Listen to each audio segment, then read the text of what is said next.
Okay, so here's Victoria again, and today we're having a first video. I'm gonna tell you about the body. What is the physical body that we have, and why is it so important to build the connection between you and your body? This is my dog.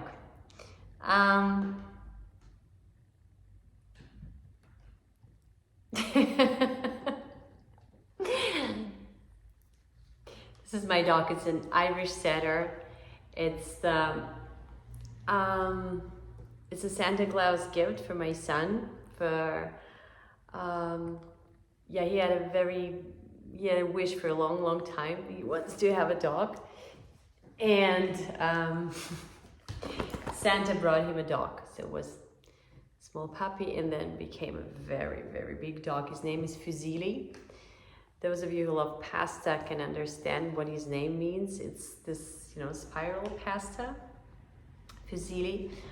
But now he's like a little bit on my way to tell you what the body is. So let's talk about the body. Fusilli will be here. Okay. So physical body. Why is it so important to build connection between you and your physical body? Well, first of all, let me explain you this from the point of view of acting, because the point of this channel is to bring acting tools to your life and help you to use acting tools for your everyday life. So I will try to explain you how do we actors, because for those of you who don't know, I'm an actress, how do we actors use body, physical body, and the voice to build a character. Well, there are different techniques, and you can pick whichever one you like.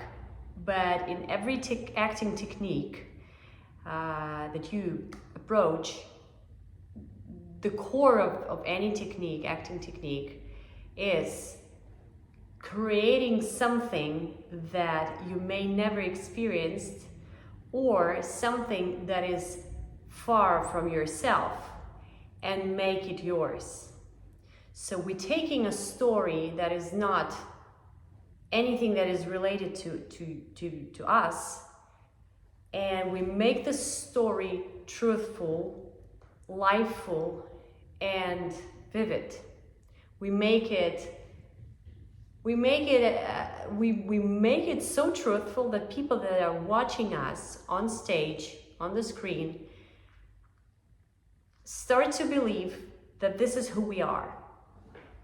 So the point is to make a foreign thing your own. The tool with which we're doing that isn't anywhere else. The tool is here, right? The physical body that we have, the voice that we have, and the imagination that we have.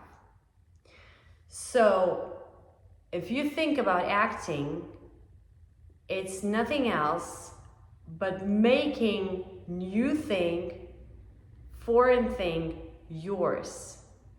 Get used to it. Put a new skin on yourself. In other words, transform yourself. So, body is sort of a cover that helps us to absorb new information, let this new information inside, let it be blended in the soul, in the conscious, in the mind, and then release this new information by taking the new form. So the body is like a piece of mud that you can mold and create a sculpture. It's like piece of like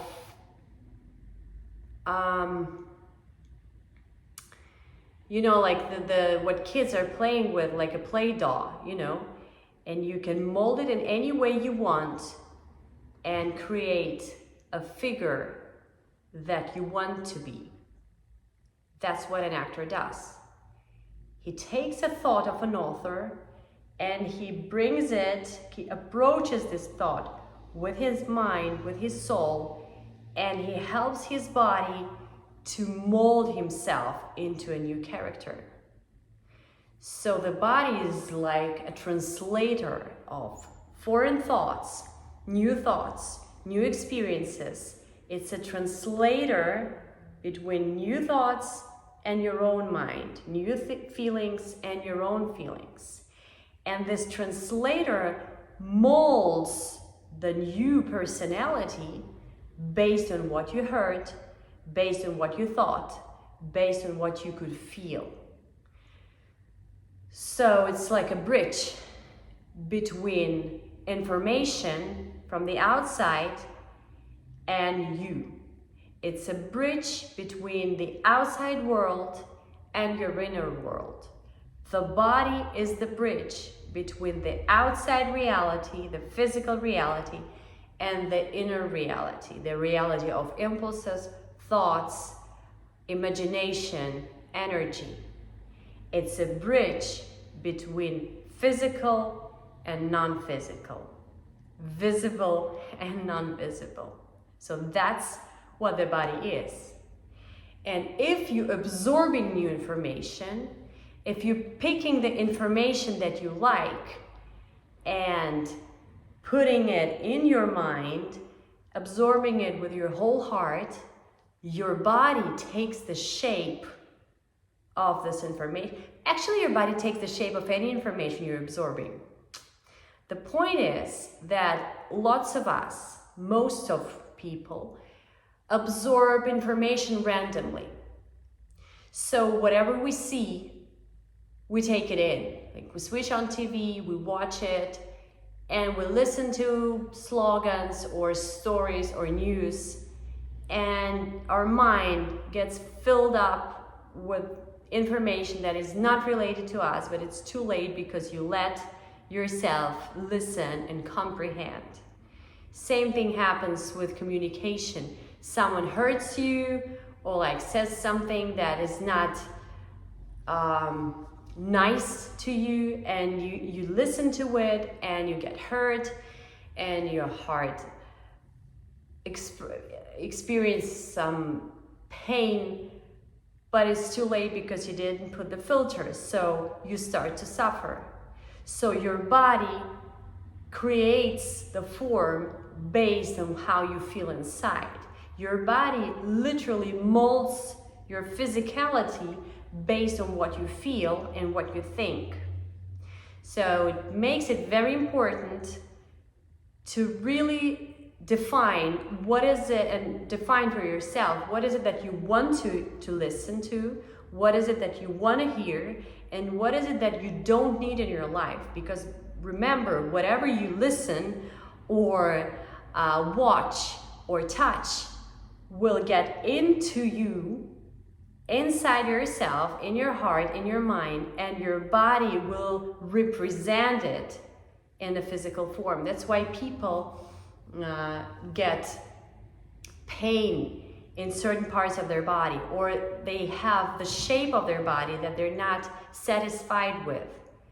But and they try to work out, they try to really affect the shape, the cover. But actually the real territory on which you have to influence is not the outside one, it's the inside one. And that's something not everyone understands. But here's the point.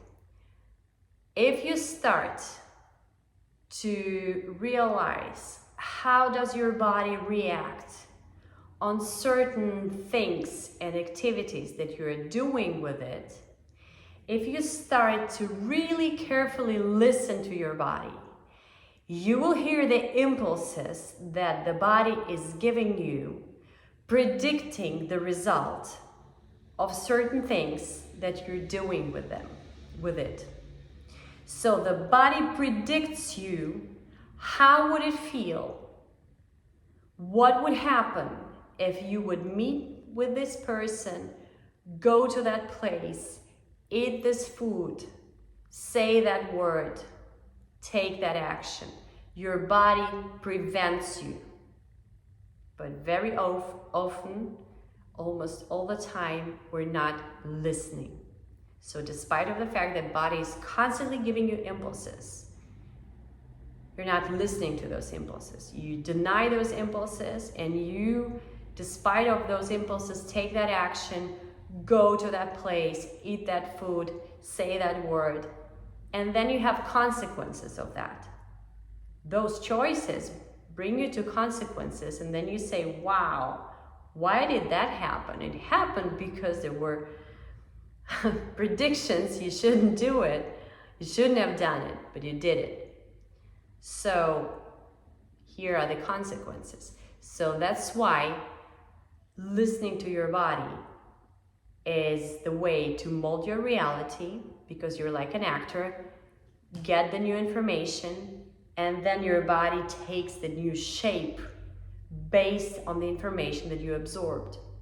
This is the thing number one. And thing number two, you can pick the information that you absorb. You can do it consciously. You can make your choices of what you listen to, or who do you speak with, or what do you do daily. You can make those choices consciously, or you can make them randomly. If you do them randomly, if you make them randomly, you have unpredictable results that are actually predictable, but not for you, because you were blind when you were taking these actions. But if you make those choices consciously, then you understand. Then you realize, okay, I take that action, my body feels great. It means that I'm on my way. Or you're not sure. You're not sure if you want to do it or not. Ask your body. Well, the signals the body is giving us they're not that simple for the person who's not used to it. So if you haven't been listening to your body for years, you might be a little bit overwhelmed by how many impulses is it actually giving you all day, every day. And you may confuse something, because you may think that your body wants you to go and open your fridge and start eating. But in fact, it's just saying something that you couldn't guess. But you preferred to take the choice to go and eat. But in fact, that was not what the body was telling you. But you cannot tell because you don't know, because you're not building communication with you and your body. So the only way to pick consciously those choices, and the only way to listen to the body and acknowledge its signals, is when you start slowly and gradually build communication with your body. It's a process. It's not something that happens in one day. It's a deep relationships you want to build with your body. And as any deep relationships, you can only do it if you build trust, if you build integrity, if you follow if you take an action every day and you follow the rules of this communication. I'll give you one exercise. Maybe it will help you. I'm sure it will help you if you will do it. Try to organize your day. It's the step number one. I always start with this step with every student I have. Try to organize your day in such a way that when you wake up, you have at least 1 hour. For some people, it's almost impossible. Start with 15 minutes. 15 minutes is okay to start with. It's enough to start with.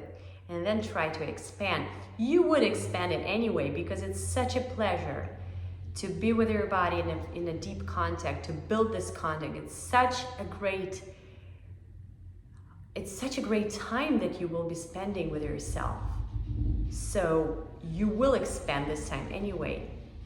So start with 15 minutes and then expand 20, 30. You can make it to 1 hour. Some people do it 3 hours. I take 2-3 hours every morning to work on myself and connect with myself. So what you need to do is you need to understand, how would you want to spend your morning with yourself if you have this 15 minutes? What would you do? And some people say meditate or write morning pages or I don't know, like do yoga or whatever, sing. I would say I'm not gonna give you any advices what to do. I have no clue what to do for you. I know what works for me.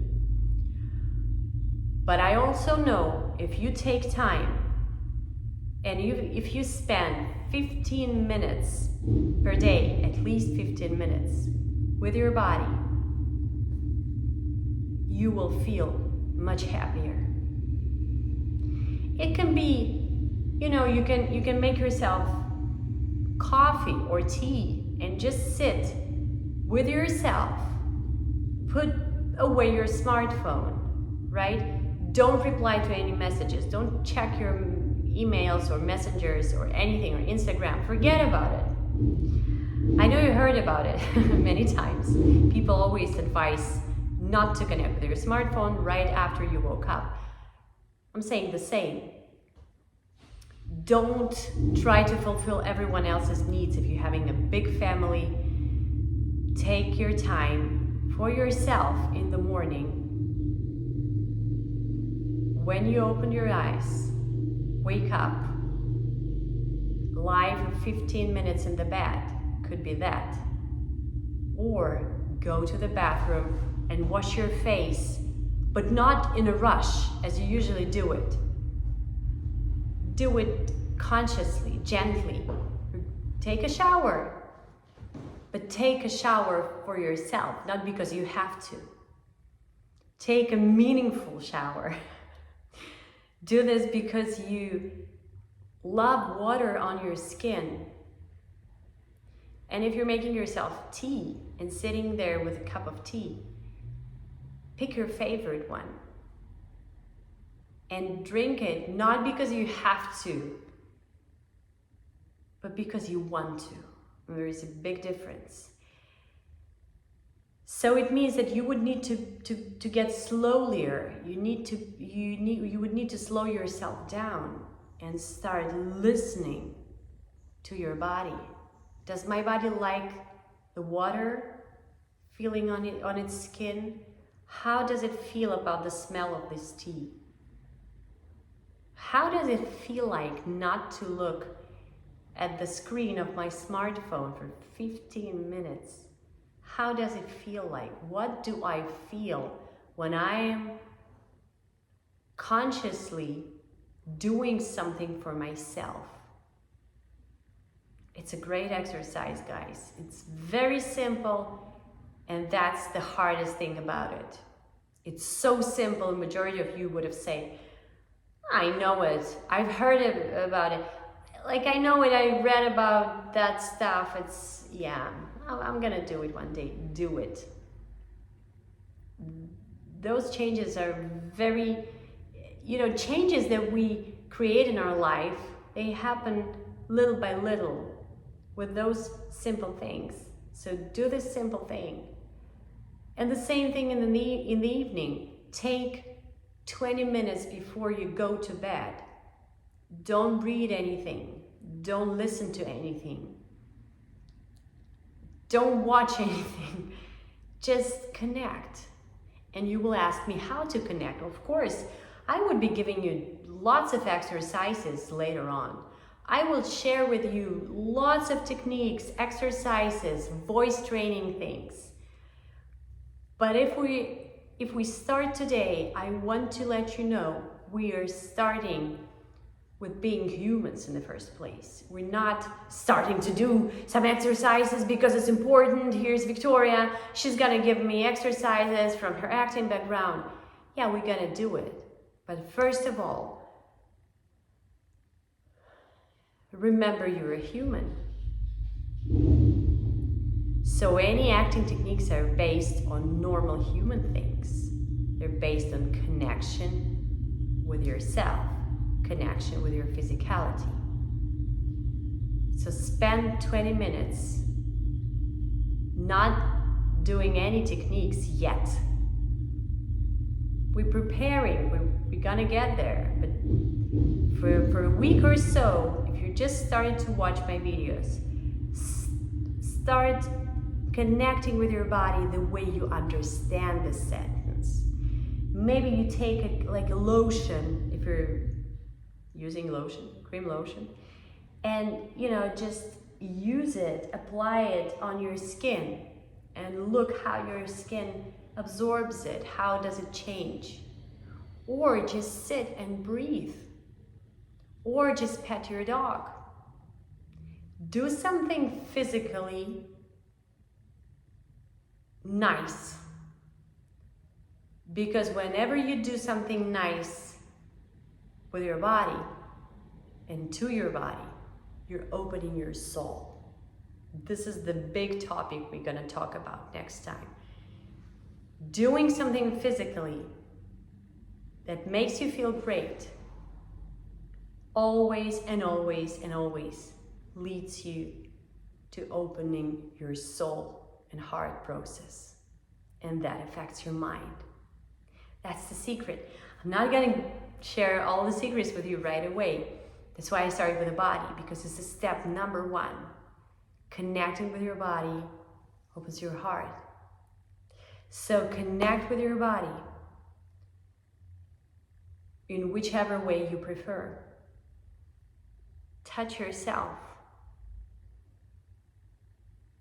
Or, do your hair maybe in the evening. Or go outside if you have a balcony and breathe. This small, simple thing will prepare your morning. And then next morning when you wake up, don't rush, don't run. Sit, listen, connect. There is no recipe on how to connect with your body. There are exercises. But before you step into any exercise, you need to understand that it's in the first place between you and your body, not you technique and the body. The technique can be removed. It's just an additional tool that I can help you with. But the most important thing is you and your body. This is the connection we're seeking for. So I don't know how you're gonna do it. It's the same thing as if I'm gonna teach you how to kiss someone you love. I don't know. You do it in your own way. But you will find your way because you know it. You innerly, intuitively know how to do it.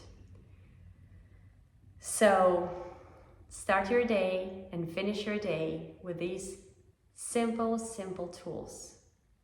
And look what's going to happen. Your mood will change so fast. Your thoughts will change so fast. But that's the next story.